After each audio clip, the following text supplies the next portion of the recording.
Welcome back, everyone. Today we're diving into a topic that might just make you see yourself and the world a little differently. Imagine a book so powerful it was hidden from the public eye, even banned in some places. The book is called Neogenian, and it claims there are only 3 types of humans.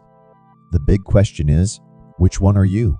This concept has sparked intense conversations, even debates, and today we're going to unpack each of these 3 human types. Get ready, because you might discover something about yourself you never knew. Forget the Genesis story as you know it, the one where humans were crafted from mere dust or clay. Hidden away in ancient, banned texts like the Gospel of Philip and the Book of Enoch, whispers reveal an alternate origin story, one unlike anything we're used to. In these forbidden writings, humanity didn't start as beings of flesh and bone.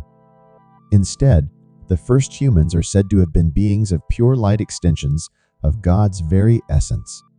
Not physical, not confined by matter, and certainly not made to toil under the sun. Imagine for a moment beings that never eat, never sleep, and don't experience pain. These weren't humans as we know them, but spiritual entities free from all the limitations we associate with humanity.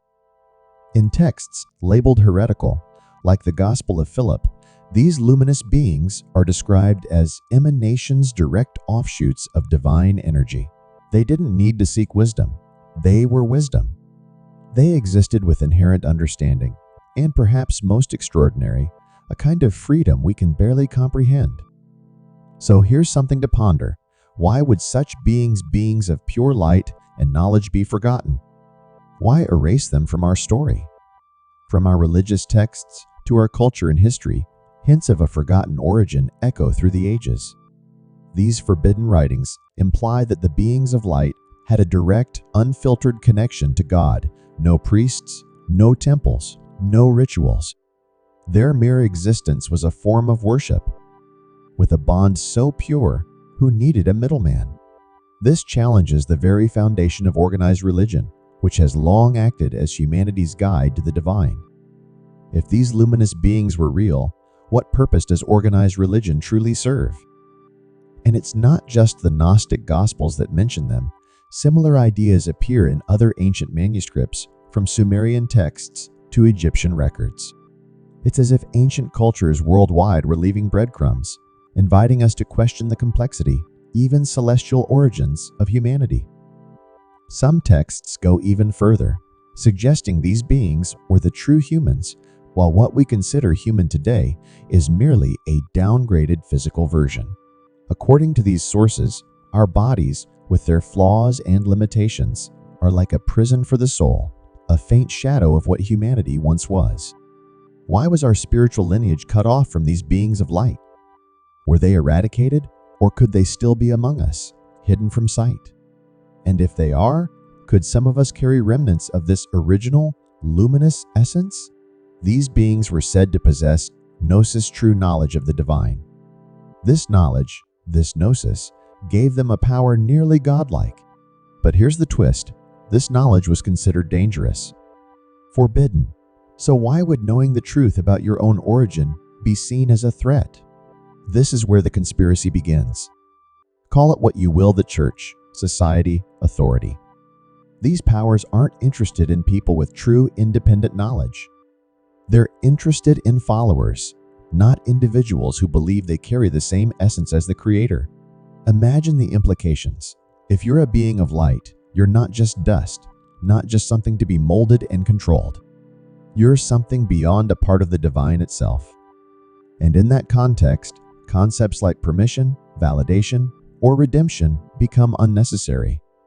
You are inherently enough. That's what these ancient texts hint at: an origin story that doesn't ask for permission, but simply is. The ancient texts seem to suggest that the original human was limitless, free, and in direct communion with the divine, a self-sovereign entity. This shifts everything we thought we knew. Perhaps the reason we've never heard about these beings of light is because the idea itself is just too powerful. If everyone understood this, it would completely overturn the power structures and control systems that have been in place for thousands of years. Now, brace yourself for the version of humanity you know all too well, but likely never saw in this light. In the mainstream story of Genesis, humans are fashioned from dirt and dust, molded by the hands of a creator. But if you look deeper, especially into some of the banned texts, you'll find a different tale. These earth-bound humans, let's call them the second type, aren't so much created as they are constructed, and by a being who may not be the benevolent creator we've come to believe in. Enter the concept of the demiurge, a term you won't hear in Sunday school. According to Gnostic writings, the demiurge is the architect of the material world, depicted as a lesser, jealous god. This figure shapes the physical world and binds it, creating limitations for the human spirit. This story presents humanity in a whole new light, one that's been kept hidden, perhaps because it's too empowering, too liberating. What would it mean to see ourselves not as bound by matter, but as beings with an origin in pure, divine light? According to these ancient texts, the divine spark was trapped within layers of earth, flesh, and bone. Why? To ensure control. These earthbound humans are fundamentally different from the beings of light. Bound by physical form, by limitations, by the ticking clock of mortality, they're shaped to be grounded, confined, and in many ways, obedient. Here's the unsettling part. In these writings, this creation wasn't so much about crafting life as it was about manufacturing something functional, a worker, an entity that could be controlled, manipulated, and harnessed.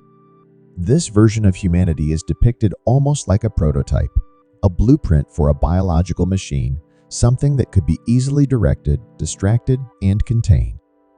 Take a look at the characteristics of this earthbound type. They experience fear, hunger, and desire.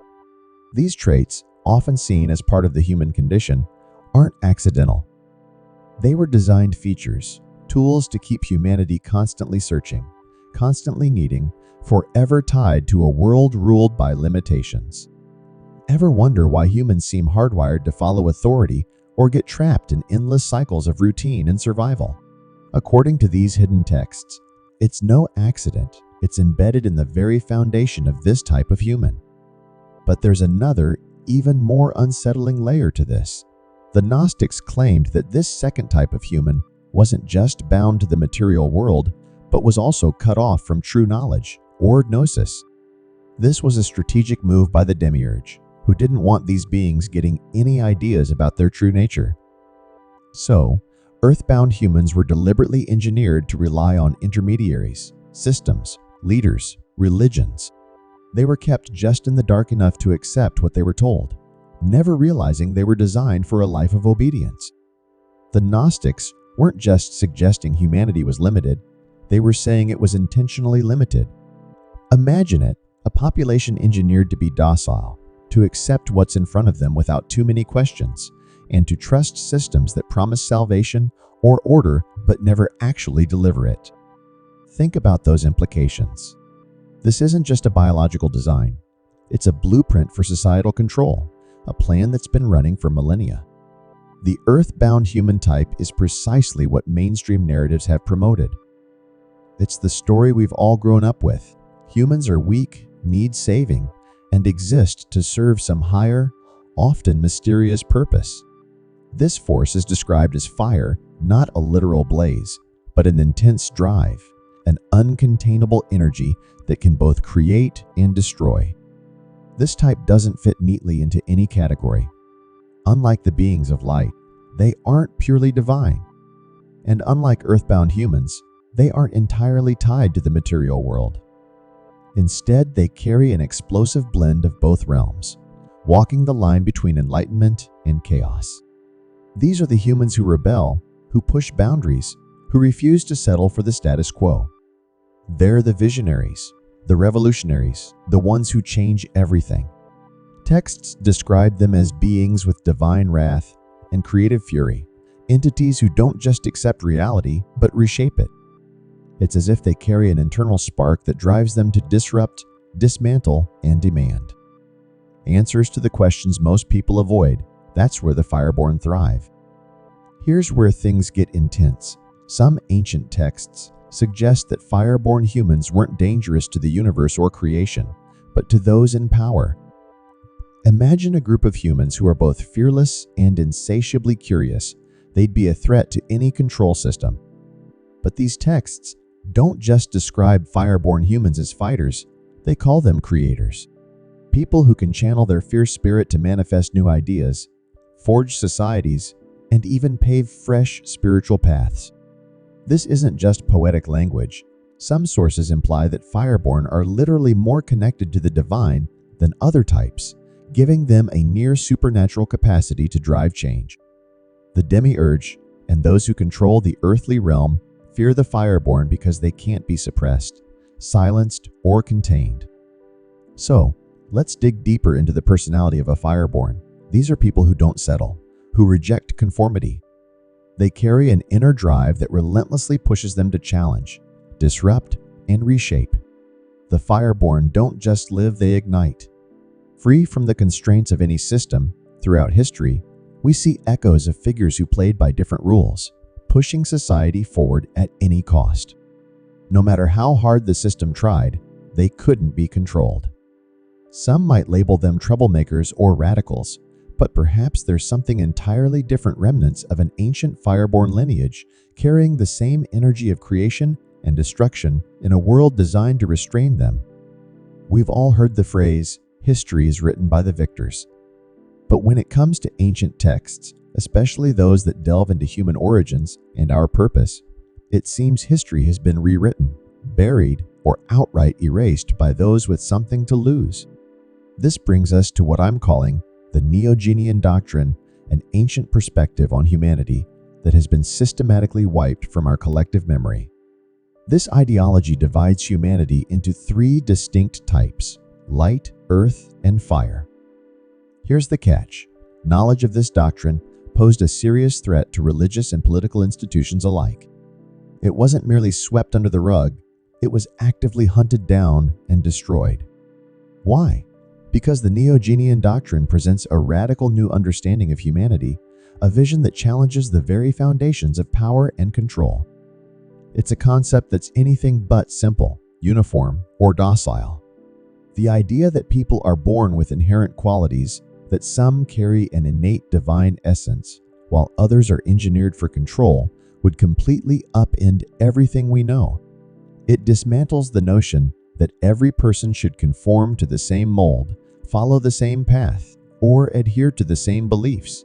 Instead, this doctrine suggests a world where humanity is far more complex, with different individuals possessing different potentials, some purely spiritual, some earthly, and others ignited with transformative power.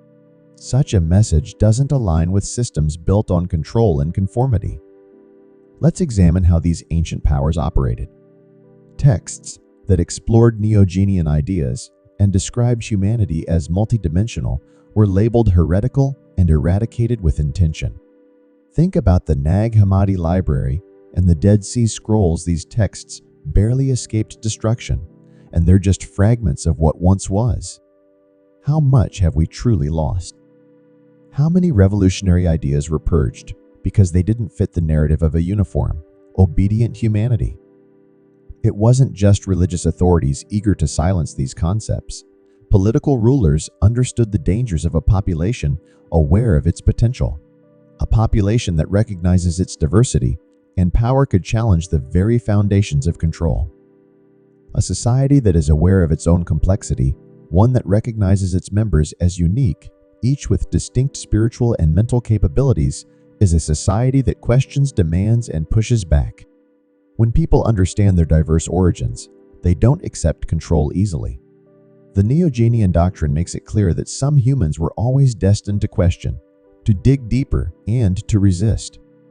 This doctrine suggests that control was never intended to be universal. It exists only because certain groups have chosen to deny others knowledge of their own origins. By destroying these texts, those in power weren't just trying to erase a few ideas. They were attempting to obliterate entire ways of being. They sought to mold everyone into a predictable, manageable form. The erased doctrines reveal that humanity was once more connected, more dynamic, and far more aware. The push to eliminate these records wasn't merely about religion or heresy. It was fundamentally about power over how we see ourselves, our purpose, and our potential. Here's a concept that shakes the very foundation of what we think we know about our world: the demiurge. This isn't some benevolent creator looking out for humanity. It's a figure that represents control and limitation, a force that seeks to keep us in the dark about our true nature and our extraordinary potential. In ancient Gnostic teachings, the demiurge is depicted as the entity that designed the physical realm not out of love or wisdom, but more like a jailer constructing a material prison meant to keep us trapped, distracted, and utterly oblivious to the greater truths that lie beyond. According to these forbidden texts, this entire world, the rules, the suffering, the endless cycles of fear and desire, is the demiurge's masterpiece. He didn't create it to empower us. He crafted it to keep us down. But he isn't alone. The demiurge is said to have a set of helpers, or archons, entities whose sole purpose is to keep humanity in check, preventing us from looking beyond the physical and discovering the truth about our origins and potential. Consider how this plays out in the daily grind of life. Everything around us, systems, distractions, and even the limitations we're taught to accept, reinforces the idea that we are nothing more than physical beings. Our time is consumed by survival, acquisition, and conflict, while the deeper aspects of our existence, our spiritual dimensions, remain unexplored. According to the Gnostic perspective, this is precisely how the demiurge wants it. He thrives in a world where we are blind to our true nature and the incredible possibilities that lie beyond the confines of our material existence. Neogenian is a revolutionary concept based on the idea that all humans can be categorized into three main types. The book suggests that each type has its unique traits, strengths, and challenges. According to this theory, recognizing which type we belong to can unlock our true potential. Now, before we dive into the types, it's important to understand the foundation of Neogenian thought. This book proposes that understanding our type isn't just about personal identity, it's about understanding how we interact with the world around us. The theory claims that these types shape our thoughts, influence our choices, and even determine our strengths in social dynamics. So, what are these three types? Let's find out. Visionaries are the thinkers, the dreamers, and the ones who see possibilities before others. According to Neogenian, visionaries are often highly creative and excel at solving complex problems. They're not afraid to question the status quo, and they are usually at the forefront of innovation. However, being a visionary also comes with challenges. Many visionaries feel misunderstood or isolated because their ideas often seem far-fetched to others. They can struggle with focusing on the practicalities and may find it difficult to implement their big ideas. Are you someone who often daydreams or finds yourself lost in thought, pondering the next big breakthrough? If so, you might just be a visionary. The second type Neogenian explores is the guardians.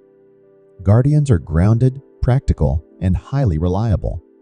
They're the ones who keep society functioning, ensuring that traditions are respected and that the structures we rely on are preserved. Guardians often excel in roles where consistency and responsibility are key. However, this type can sometimes struggle with change. Guardians might find it difficult to let go of established ways and may resist new ideas, especially if they challenge traditional values. If you're someone who values stability and reliability above all, or if you're the person others turn to for guidance and support, then you might be a guardian. Welcome to Blessovia Science TV, where we take you on an exhilarating journey through the cosmos and unravel the mysteries of science. We are excited to offer you the opportunity to become a valued member of our ever-growing community of cosmic enthusiasts and knowledge seekers. Exclusive access to cosmic content. As a member of Blessovia Science TV, you will gain exclusive access to a treasure trove of cosmic content, including documentaries, interviews with leading scientists, space missions updates, and awe-inspiring visualizations of the universe, live Q, and as sessions with experts. Your membership will grant you the chance to participate in live Q and A sessions with renowned scientists, astronomers, and space explorers. Get your burning questions answered by those who push the boundaries of human knowledge. Embark on a journey that spans the cosmos and join us in unraveling the secrets of the universe. Become a Blesovia Science TV member today, and together we will reach for the stars. Thanks for watching. Subscribe, like, and share. Don't forget to leave your comment.